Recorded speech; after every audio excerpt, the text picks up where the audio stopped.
Saludos cordiales, estimados docentes en formación.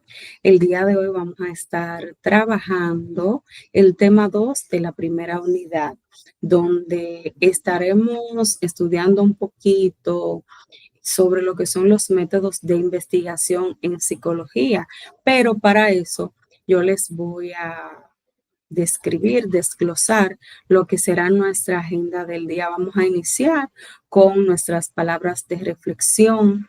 Luego entonces vamos a trabajar el objetivo de esta clase.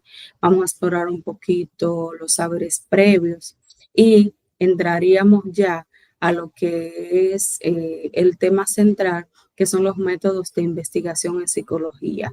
Finalmente, estaríamos explicando la actividad práctica que van a estar realizando en el aula, que es el complemento de esa segunda tarea que ustedes deben de subir a la plataforma para posteriormente cerrar de manera motivadora. Y principalmente, pues vamos a iniciar con estas palabras de reflexión. Lo principal en la educación no es la transmisión de conocimientos, sino crear en el niño la posibilidad de producirlos y descubrirlos. Usted tiene que ser un ente de cambio. Usted tiene que ser ese docente que provoque en sus estudiantes que quieran seguir investigando, que quieran seguir aprendiendo, que quieran seguir buscando más. Entonces, de eso se tratan estas palabras reflexivas del día de hoy.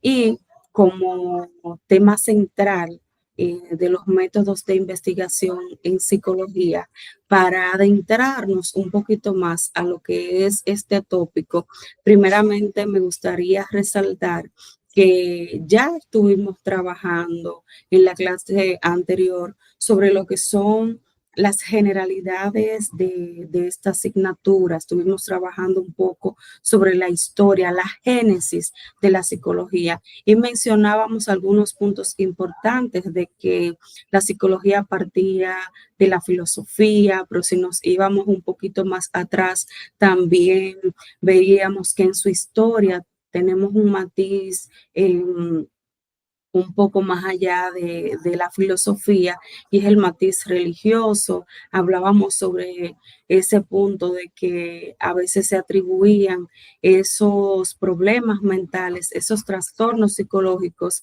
a puramente afecciones del tipo espiritual. Se resaltaba que esos trastornos eran producto de posesiones demoníacas y mucho más, pero al pasar del tiempo pudimos evidenciar por medio ya del estudio de la historia, siguiendo esa línea de evolución de la psicología, de que la misma se ha consolidado como ciencia debido a los postulados de diferentes pues teóricos que aportaron un granito de arena para que esta gran rama del saber pues sea consolidada como ciencia. Y como tal, entonces entraríamos pues a esa parte científica. Vamos a ver un poquito sobre los métodos de investigación que hoy en día se trabajan en psicología y que impacta directamente a su labor docente. Entonces, como objetivo, nos vamos a trazar esta parte de comprender los principales métodos de investigación en psicología. Vamos a identificar las características, ventajas y limitaciones de cada enfoque. Vamos a relacionar los métodos y diseños de investigación en lo que es el contexto educativo, ya más parcializado a su área, que es el primer ciclo de primaria, y vamos a reflexionar un poco sobre la importancia de la ética en los procesos de investigación. Para ello, pues a modo introductorio, pudiéramos decir que la psicología como ciencia no se basa únicamente en ideas, intuiciones o suposiciones, requiere de métodos de investigación que permitan comprobar lo que se estudia de manera objetiva, confiable, así como Podríamos mencionar en la medicina que se realizan estudios clínicos para validar un tratamiento. En psicología se necesitan herramientas que nos ayuden a observar, analizar y comprender lo que es el conocimiento, el comportamiento y todo lo que ustedes tienen como conducta observable y para darle ese rigor científico. También estos métodos son como un mapa que nos guían a nosotros como investigadores para encontrar respuestas a aquellas preguntas que surgen sobre la mente, la conducta, el aprendizaje, y gracias a ellos no solo describimos lo que ocurre, sino que también podemos explicar lo que sucede y cómo mejorarlo. En ese mismo sentido, pues pudiéramos Hola, ¿qué tal, decir que psicocientíficos? ¿Cómo están? la ¿Te psicología interesa conocer tiene más acerca de mucho la metodología que de aportarnos a nosotros y estaríamos visualizando ya en este punto, pues esta parte del contexto educativo. Estaríamos viendo ese punto específicamente de que, pues, en el contexto educativo, esta capacidad investigativa es clave, ya que ustedes como docentes en formación enfrentan constantemente preguntas como las que ustedes pudieran visualizar acá en pantalla. ¿Por qué algunos niños aprenden a leer más rápido que otros? ¿Cómo influyen las emociones en el rendimiento escolar o en el rendimiento académico, como ustedes quieran mencionar? ¿Qué impacto tiene la motivación en la participación y el aprendizaje en clase? ¿Qué estrategias pedagógicas funcionan mejor para favorecer la atención y la disciplina? Entonces, en ese sentido, se orienta el siguiente video que vamos a visualizar. Hola, ¿qué tal, psicocientíficos? ¿Cómo están? ¿Te interesa conocer más acerca de la metodología de investigación en psicología? Bien, en el video te explico eso y más. Vamos con el video, psicocientíficos.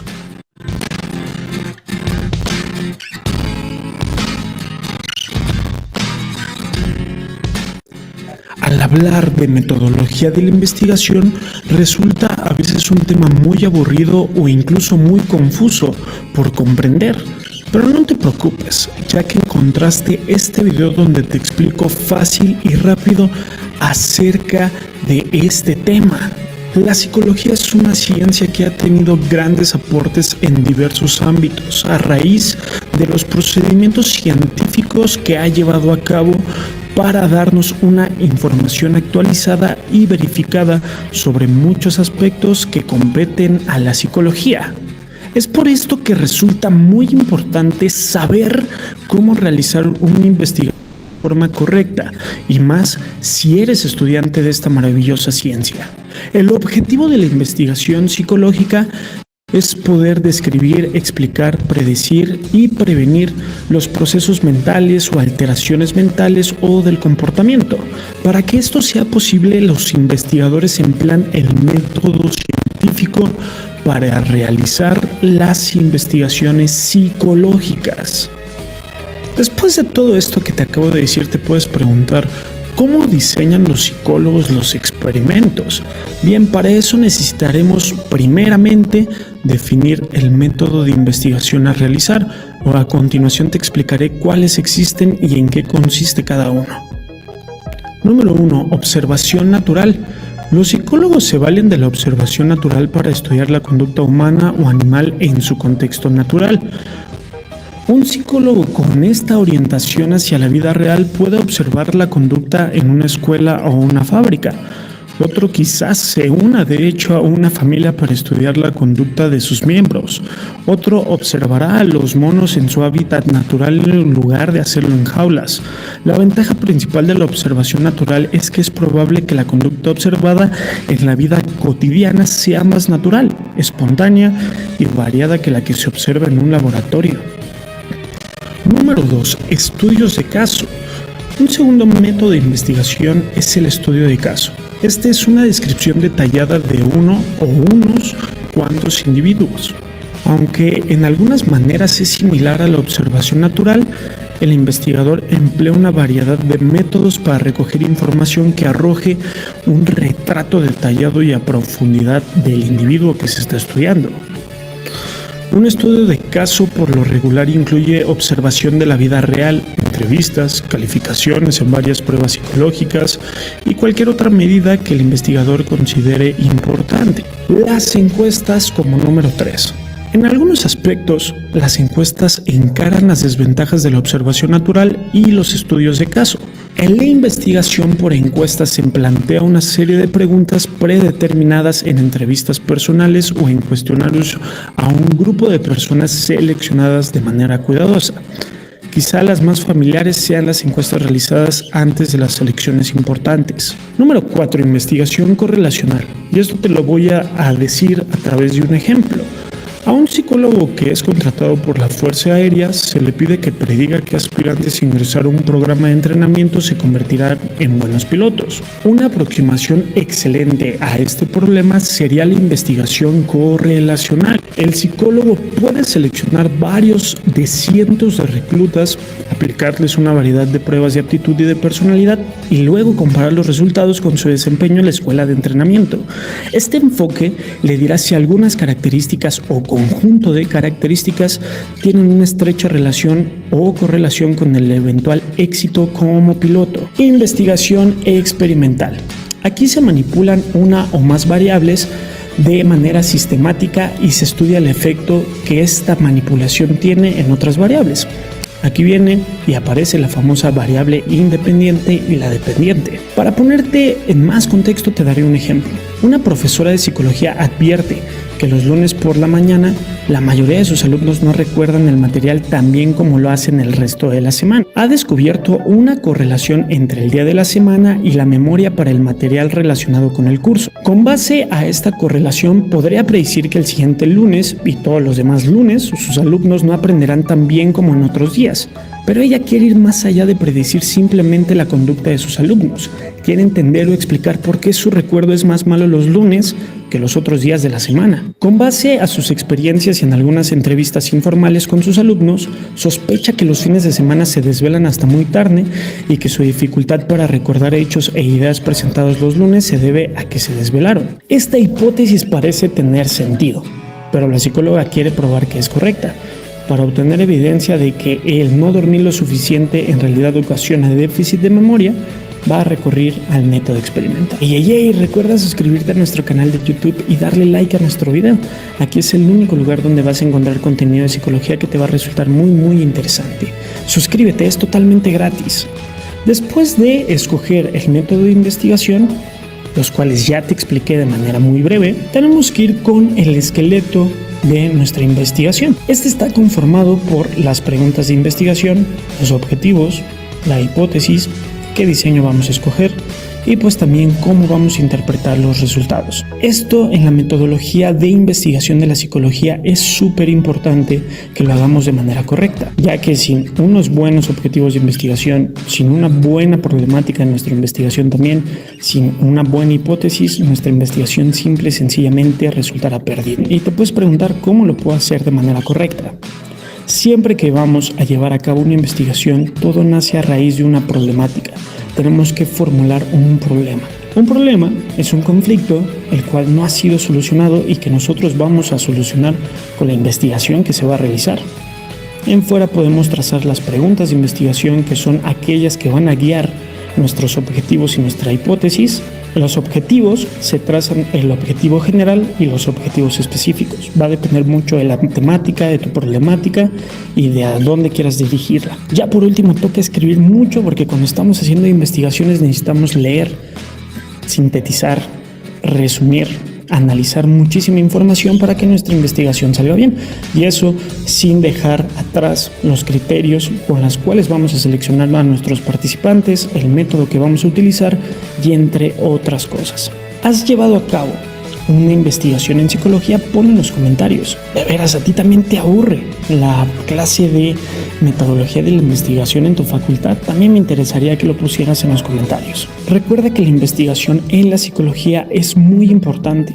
Es por eso que resulta muy útil que aprendas de manera adecuada cómo llevar a cabo una investigación, ya que como psicólogos o futuros psicólogos siempre estamos planteando y utilizando el método científico, ya sea para realizar investigaciones o para incluso poder brindar terapia. Muchas gracias por quedarte hasta el final del video. Recuerda suscribirte, darle like y compartir nuestro video. Nos vemos muy pronto, psicocientíficos. Muy interesante este videíto y yo entiendo que recoge pues todo lo que vamos a desglosar a partir de ahora. Entonces, iniciamos con esta pregunta. ¿Por qué es importante para un maestro, para un docente en formación, como es el caso de ustedes, conocer estos métodos? Entonces, la respuesta sería porque la labor docente no se limita únicamente a transmitir conocimiento. Un buen maestro también es un observador, un analista y transformador de su práctica. Cada día en el aula ocurren situaciones que requieren de ser comprendidas y atendidas, y para ello es necesario aplicar de manera consciente o inconsciente los métodos de investigación que ya ustedes han visto a grosso modo en el video que acabamos de visualizar. Entonces, cuando un maestro observa cómo participan sus estudiantes en clase, es más llevadero entender el estilo de aprendizaje de cada uno de sus estudiantes. También el maestro analiza qué factores influyen en el rendimiento académico de cada uno de sus estudiantes, identifica las dificultades de aprendizaje o comportamiento, prueba nuevas estrategias de enseñanza para mejorar lo que son los resultados en este punto. Y esta en realidad es una, yo diría, de los apartados más importantes de este proceso, de los métodos de investigación, porque cuando yo observo la manera en cómo se comportan mis estudiantes, la manera en cómo hacen sus labores, yo estoy analizando ese proceso. Si se dan cuenta, pues todo se va cumpliendo y una cosa depende de la otra. Y si veo que en el caso de alguno de mis estudiantes, pues la estrategia que utilicé con la mayoría no funciona, pues puedo cambiarlo. Entonces, ahí yo lo que estoy haciendo es investigando en mi propio contexto. En otras palabras, ser maestro implica también ser investigador en la práctica pedagógica. Entonces, Ejemplo en nosotros el aula. podemos ver este ejemplo. Imaginemos que en un curso de primer ciclo de primaria varios estudiantes presentan dificultades para comprender textos. Preocupada por esta situación, decide abordarla desde una mirada investigativa. Observación inicial, método cualitativo. La docente comienza observando en el aula. Nota que algunos niños se distraen fácilmente, otros leen de manera mecánica sin comprender, y algunos necesitan apoyo constante.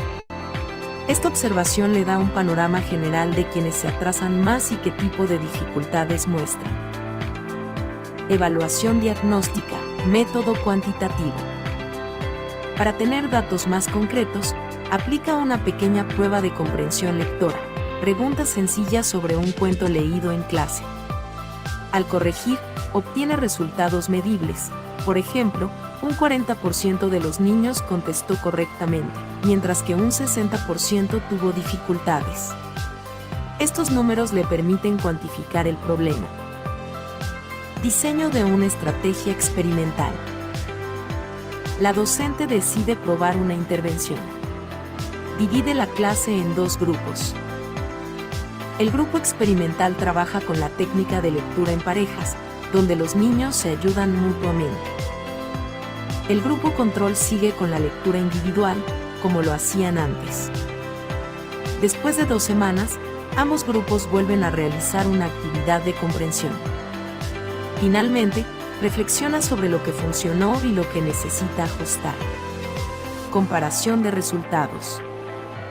La maestra observa que el grupo que leyó en parejas mejoró notablemente sus resultados, mientras que el grupo control tuvo un avance menor. Aquí puede comparar datos y establecer que la nueva estrategia favorece la comprensión. Todo este proceso es investigación aplicada en el aula. Finalmente, la docente reflexiona.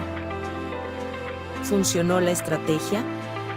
Sí, pero quizás no para todos los estudiantes. ¿Qué ajustes puede hacer? Tal vez combinar lectura en parejas con lectura guiada en grupo pequeño para quienes aún tienen dificultades. Aquí pudimos ver ya de una manera más acabada, ejemplificándolo con un caso de estudio, lo que acabo de explicar de esos pasos que ustedes como futuros docentes pues deben de dar al momento de aplicar todo lo que son esas estrategias psicopedagógicas en sus aulas. Entonces ya aquí entraríamos a los dos grandes métodos, son los más conocidos y de los cuales derivan pues otras estrategias que al igual que estos métodos son importantes. Entonces, así como en psicología y en educación existen ya estos dos grandes enfoques para investigar y comprender la realidad. Eh, Estos enfoques, llamados métodos cuantitativos y cualitativos, parten de preguntas diferentes, buscan datos distintos y aportan información complementaria para el proceso que ustedes van a hacer en un futuro. Entonces, pudiéramos destacar que en cuanto al método cuantitativo, se enfoca en lo que puede medirse en números, utiliza instrumentos como encuestas, cuestionarios o pruebas estandarizadas, permite contar, comparar y generalizar lo que son los resultados y responden preguntas como estas que ustedes pueden visualizar en la pantalla: cuántos, con qué frecuencia, qué porcentaje, cuál es la relación, por ejemplo, entre X y Y.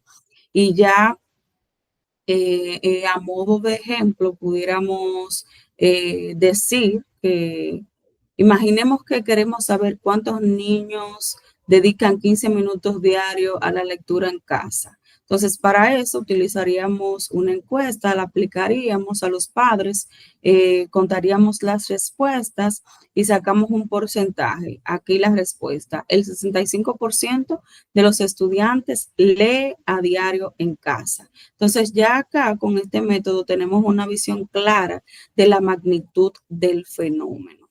Entonces, en cuanto al método cualitativo, se centra en comprender los significados, percepciones y experiencias. Fíjense que el anterior se especializa en cantidad, pero aquí entonces estamos comprendiendo ya lo que es calidad, eh, lo que son percepciones, experiencias. Entonces aquí se utiliza la entrevista, las observaciones, los grupos de discusión. Aquí no se buscan números, sino palabras, descripciones y narrativas. Entonces, el método cualitativo da respuesta a preguntas como las siguientes: ¿cómo lo viven? ¿Qué sienten? ¿Qué opinan? ¿Por qué ocurre esto? Entonces, pudiéramos resaltar como un ejemplo, si entrevistamos a algunos estudiantes y les preguntamos cómo se sienten cuando leen en casa con sus padres, entonces obtendremos algunas respuestas como: me gusta porque me ayuda a entender mejor la historia, me siento nervioso porque me corrigen mucho. Si se dan cuenta, pues ya aquí no se está hablando de calidad, de cantidad, perdón, sino en cómo se siente la persona al momento de realizar la acción. Entonces aquí no vemos porcentajes, sino una comprensión profunda de las experiencias de los niños. Entonces, Pudiéramos decir que la relación entre ambos métodos radica en que estos dos enfoques no son opuestos, sino complementarios. El cuantitativo nos da una visión amplia y general, mientras que el cualitativo nos ofrece la profundidad y el contexto de lo que ocurre. Entonces, como docentes en formación, es necesario que ustedes puedan tener la facultad de utilizar ambos métodos. Los números le van a facilitar a ustedes identificar tendencias en el grupo, pero las voces de los estudiantes les van a ayudar a entender la historia detrás de esos números. Entonces, ya lo que es la parte del diseño de la investigación en psicología, ahí veríamos no solo los métodos cuantitativos y cualitativos. También nosotros tenemos diferentes maneras de organizar una investigación. Entre las más utilizadas pudiéramos destacar el diseño experimental y el correlacional, que ya ustedes han visto un poquito de eso en el videito que acabamos de observar. Ambos sirven para responder algunas preguntas importantes, pero se aplican de manera diferente. En cuanto al diseño experimental, aquí el investigador modifica o manipula una variable para observar qué efecto tiene en otra. Generalmente se trabaja con dos grupos, un grupo experimental que recibe el cambio o la nueva estrategia y un grupo control que no recibe el cambio y sigue como estaba antes. Esto permite que nosotros podamos hacer una comparación entre ambos grupos. Entonces, acá tenemos un ejemplo palpable de eso, y es que un maestro quiere comprobar si usar juegos matemáticos mejora el aprendizaje. En el grupo experimental aplica juegos durante las clases de matemáticas. En el grupo control mantiene la enseñanza tradicional. Al final aplica la misma prueba a ambos grupos y compara los resultados. Acá como ventaja de este punto permite establecer una causa y efecto. Si los niños usaron el juego, si los niños que usaron este tipo de juegos aprendieron más, ya ahí podríamos decir que la estrategia realmente tuvo un impacto. Y la limitación, no siempre es fácil aplicarlo en una aula real porque muchas veces no podemos dividir a los estudiantes o hay factores externos como motivación, apoyo en casa, que influyen en lo que son ya los resultados como tal. Entonces, en cuanto al diseño correlacional, aquí el investigador no cambia nada, solo observa y analiza cómo se relacionan dos o más variables, permite identificar si hay una asociación positiva, negativa o nula entre ellas. Entonces, la positiva es cuando aumenta, la otra también. Entonces, un ejemplo, más horas de lectura, mejor comprensión. La negativa es cuando una de las dos aumenta, la otra disminuye. Por ejemplo, más horas frente a pantallas, menos horas de sueño. Y la nula cuando no hay una relación clara. Entonces, acá pudiéramos decir como un ejemplo, un docente quiere saber si existe relación entre el tiempo de lectura en casa y las notas en comprensión lectora. Aplica un cuestionario a las familias sobre cuántos minutos leen con sus hijos y compara esos datos con las calificaciones. Entonces, la ventaja es más sencillo de aplicar, ya que no requiere manipular nada en el aula, solo recoger datos y analizarlos. Y la limitación no demuestra causa y efecto. Si los niños que leen en casa tienen mejores notas, no podemos asegurar que la lectura sea la única causa. Quizás también influyen otros factores como el apoyo familiar, la motivación, los recursos disponibles, que eso es muy importante. Ya aquí las diferencias clave entre cada uno de estos diseños, pues que el experimental busca responder qué pasa si yo cambio algo en mi estilo de enseñanza, y el correlacional entonces responde si existe una relación entre estas dos variables.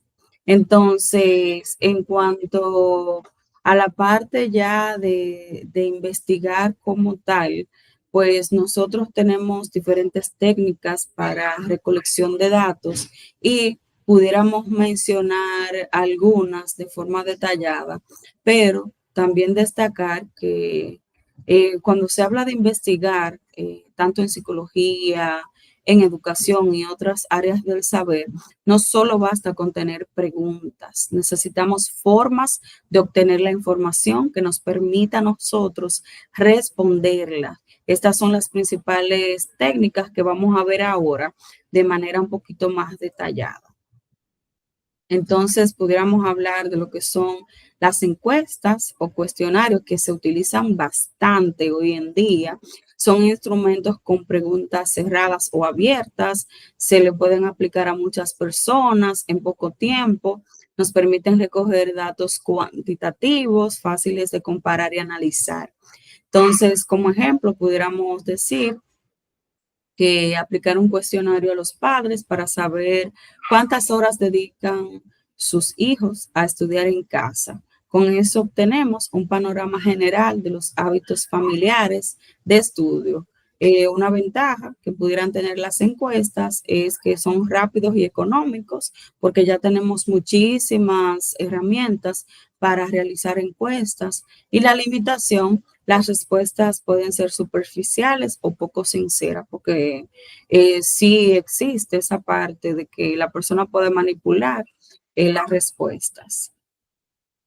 También tenemos las entrevistas, que son conversaciones guiadas donde el investigador hace preguntas para profundizar en la experiencia de la persona. Pueden ser estructuradas con preguntas fijas, semiestructuradas con guía flexible o abierta como un diálogo.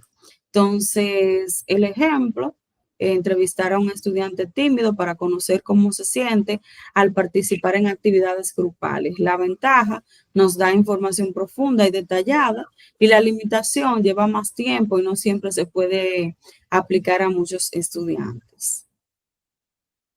La parte de la observación, que yo diría que es una de las herramientas fundamentales de todo educador, consiste en mirar directamente o fijarse en la conducta o el fenómeno en su contexto natural. Puede ser directa, solo observar sin intervenir, o participante, donde el investigador también se involucra en la situación. Como ejemplo, pudiéramos decir que observar cómo los niños interactúan en el recreo, cómo se organizan para jugar, si excluyen a algunos compañeros, si se genera algún conflicto. Las ventajas, la información es real y directa, y la limitación, pudiéramos decir que el comportamiento puede cambiar si los estudiantes saben que están siendo observados, que eso se da mucho también. Entonces, otras herramientas que tenemos por ahí que son muy útiles son las pruebas y tareas, los exámenes, portafolios, proyectos y trabajos en clase. También son datos valiosos. Nos permiten conocer avances, dificultades y estilos de aprendizaje de los estudiantes. Por ejemplo, analizar los portafolios de lectura para identificar qué tipo de textos son más fáciles o difíciles para los niños. Entonces, todo este proceso de investigación nos lleva a nosotros a establecer algunas reglas, establecer algunos lineamientos al momento de nosotros investigar, porque la investigación no puede hacerse de cualquier manera. Estamos trabajando con personas, muchas veces con niños, por lo que debemos actuar con responsabilidad y con cuidado. Y aquí entran en juego algunos principios éticos que debemos de tomar en cuenta. Un punto importante es que debemos utilizar documentaciones como el consentimiento informado.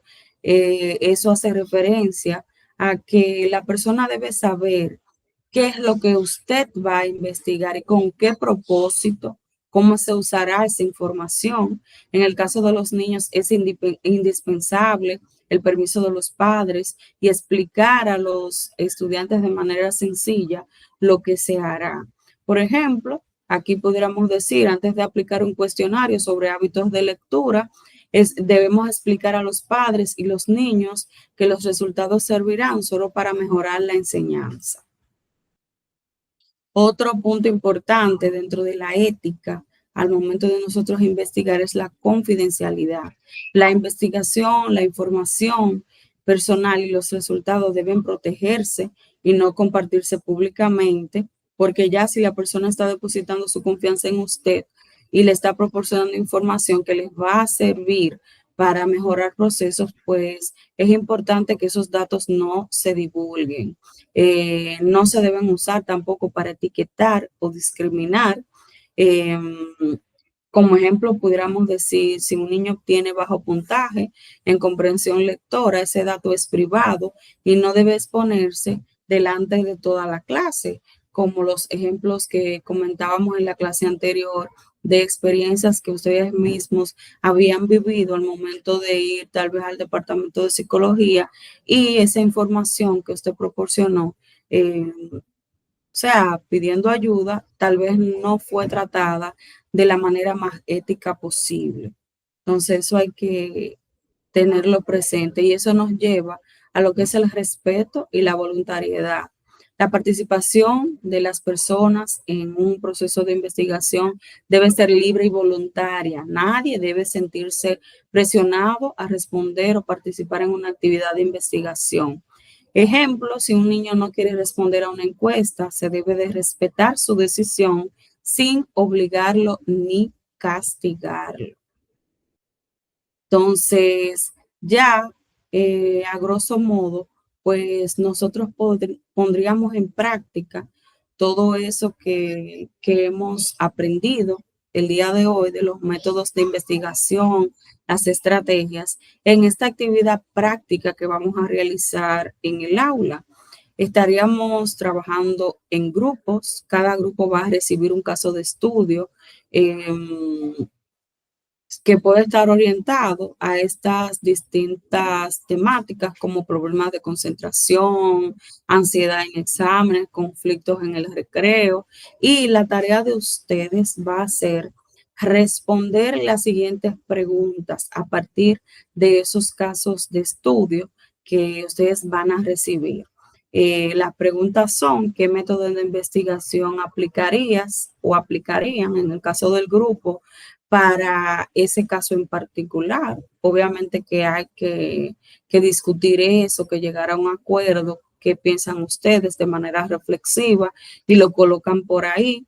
¿Qué diseño utilizarían? Ahí tienen un ejemplo. ¿Lo harían de manera experimental, correlacional? ¿Por qué lo harían?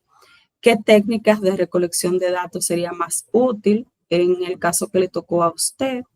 ¿Qué aspectos éticos deben de cuidar?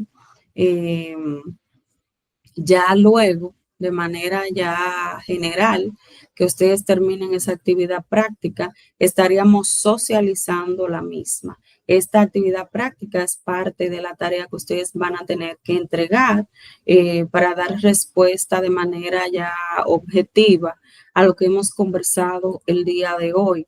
Y vuelvo y reitero, los grupos de trabajo que ustedes lo están visualizando en pantalla, si alguien no está en alguno de estos grupos, debe unirse porque esta práctica tiene una puntuación y es importante que todos participen. Entonces, como ya les he mencionado, primeramente les expliqué la práctica, que sería el último punto de esta tarea para subir a la plataforma.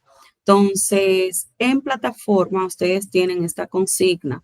Van a elaborar un cuadro comparativo en el que presenten de manera organizada los principales métodos de investigación en psicología que impactan directamente en la vida del docente y las técnicas utilizadas para la recolección de datos, que ya ustedes lo han visto de manera ya audiovisual, las he explicado con sus ventajas y desventajas, además de algunos ejemplos. es importante que incluya una sección donde se mencionen y expliquen los aspectos éticos fundamentales que deben de considerarse en el proceso de investigación, que ya también lo hemos comentado. Y el punto número 3, entonces, me lleva a lo que ya expliqué de la práctica que haríamos en clase, que ya sería la evidencia de que se trabajó en grupo con el nombre, pueden colocar una foto, etcétera, etcétera. Entonces, las indicaciones para la elaboración del cuadro comparativo deben incluir una definición clara y precisa, las ventajas y limitaciones de cada método, diseño o técnica, pueden o deben de elaborarlo en formato digital, pueden utilizar Word, Canva, Geniali, entre otras herramientas digitales que le van a permitir tener un diseño más acabado, más limpiecito, más legible. Eh, También es importante la claridad en la información presentada, una organización lógica y coherente en la estructura, una presentación cuidada, legible y atractiva. Ahí pueden darle rienda suelta a lo que es ya su creatividad. Y como ya les había mencionado, el punto número 3 de esa tarea es ese caso de estudio que estuvieron trabajando en grupo. Usted va a subir una evidencia del insumo trabajado en el aula, es decir, el caso de estudio con las respuestas contestadas por el grupo. Usted puede subir una foto en el mismo documento donde va a desarrollar la tarea, o puede poner ese mismo documento en un archivo digital de Word o PDF, eh, con el resumen del análisis de caso. Entonces, ahí en la plataforma, ustedes tienen la estructura de entrega de esta tarea. Yo voy a tomar mucho en cuenta esto, la hoja de presentación, que esa tarea tenga introducción, ahí ustedes tienen desglosado cada uno de los apartados, que tenga una conclusión.